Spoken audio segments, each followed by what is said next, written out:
I like this one because it stands up better on the table. See? I like this one because I can use it to anchor my canoe. Hey guys, thanks for tuning in to another video on ForgottenWeapons.com. I'm Ian McCollum, and I am joined once again today by retired Master Sergeant John Keene of the Morphy Auction Company. I have been here filming, and I was looking through the submachine guns that you have in the upcoming auction, and I thought it would be fun to take a look at a couple different pairs and talk about, like, if you could only get one of these, which one would you take? And so we did one of these videos before on really good ones. Now we're doing it on, shall we say, really cheap ones, as far as machine guns go. What was amusing was the way in which you approached me with it. You looked over at a couple that I was in the process of getting ready to catalog, and you went, kind of. And then it was, well, if you can pick this one or that one, which would you pick? I go, oh, that one right there. Oh, all right. Now, what about this one and that one? And you kept trying to find something that was, how can we find one that they're so bad, yes. So here's so unattractive. Here's my standard. The Sten Mark II is the absolute floor of functional submachine gun. And if you design a submachine gun and someone has any debate over whether they would take your gun or a Sten Mark II, you have failed. Because I like that. any gun that's any good at all is better than the Sten Mark II. Sten Mark II works, and it does nothing else other than it does work most of the time.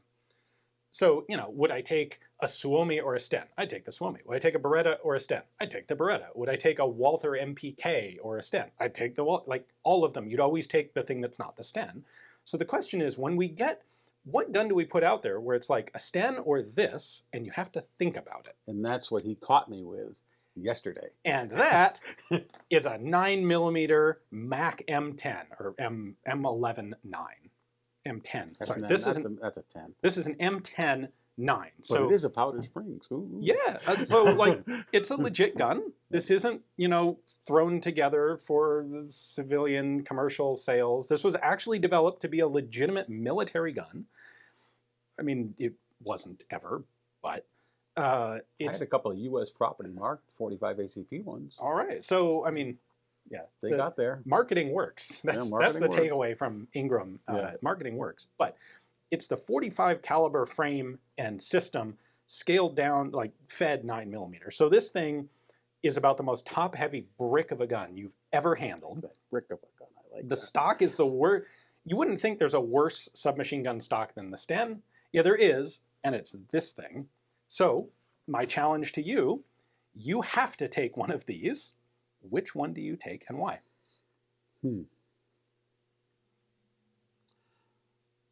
I think I'm going to take this one. Okay.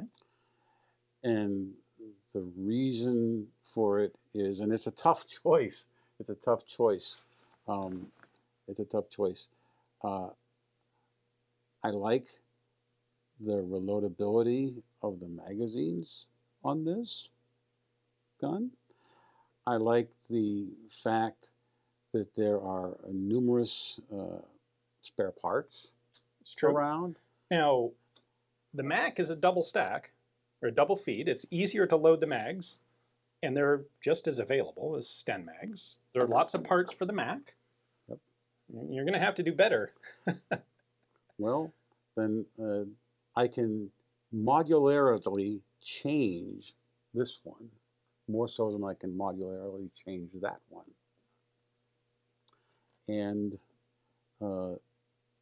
there's a versatility factor in this one.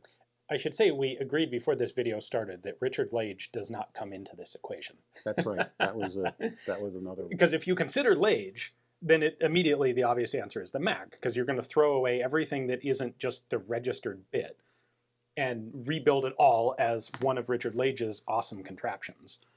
But that's not today's video. If you put it in the context of shooting a machine gun down range at something, the rate of fire of this one as a machine gun is slower than that one. Much. And I can be more controllable in the use of in expending what ammunition I have in the magazine than I can be with that one when it's on full auto setting. Yeah. I will say also I like the longer sight radius between the rear and the front on this one, but that doesn't really mean anything. You so screwed it up when your sights are inferior to Sten MkII sights. Like, true. Come on, Gordon. This is for a fight in a phone booth. Or a basement. Oh, God. I don't want to fight in a basement. So I have to say, I'm going to make the same choice here. I'm going with the Sten. I'll ask you the same twist that I did on our last video, which is, what if we refine this a bit and say, you're taking this into combat specifically. This isn't just general purpose, which one would I rather have for fun and for collecting and all that, but you're actually going into a fight, and you have to be armed with one of these two. Which would it be? Still going to be this one. For me, it's even more so, the Sten. Because as awkward as the Sten is, the Sten stock handles better than this thing's stock. The sights on the Sten, as you say, are shockingly better than the Mac. The rate of fire is slower. They both have semi-auto selector settings, which is a little surprising. The Sten is always a gun that surprises me that it has a semi-auto. I'm going to say something's going to make you laugh. It has a bayonet. And this one does have a bayonet on it as well. I can stick somebody if they get too close. Now, this one you can easily stick on the bayonet. This one is actually set up for a suppressor, which is something. That's something. There's a versatility that one has. This one doesn't have. The advantage of putting a suppressor on the Mac is that fewer people will recognize that you are shooting a Mac and see you with it. No, we enjoy being recreational machine gun shooters. And I want to say this for the public out there. There are a lot of considerations when you pick a machine gun. Mm-hmm. You said the best thing of all when you were talking earlier. You go for a machine gun with your heart. Okay. Yeah. Ian McCullum's not going into combat anytime soon. I certainly hope not. Nor do I think I will be either. I've now reached the point where the retired reserves probably aren't going to call me back into service. But there are a lot of considerations when you think about buying a machine gun. And one of them is, a lot of people think about machine guns and say, okay, how fun are they to shoot at the range? That's one. Mm-hmm. Another one, it's a budget-driven choice. Right. If I can only afford one of the two of them, then that kind of makes the decision for you. Another one is a versatility kind of a thing. When you can change the calibers and Vickers guns much easier than you can some of the other water-cooled guns, that can drive you in a way. Sometimes you can say, well, what can I do with a Sten tube? That might be something that would make a real difference in purchasing something like this. Parts availability. But when it comes right down to it, you seek out somebody who's knowledgeable. Talk to them about it. If you're fortunate, go to one of the ranges if you've got one nearby, like one of the big shoots. Go there and try some different models. Absolutely. And then you can kind of make a choice. You wouldn't buy a car without test driving it, and the machine gun's about the same price point. So I remember years ago, one of my mentors, a highly respected man, Dan Shea, he said to me, MG42s trade at the level of fine automobiles. Yeah. And they always have. Yeah, they do. Yeah. And they have. Yeah.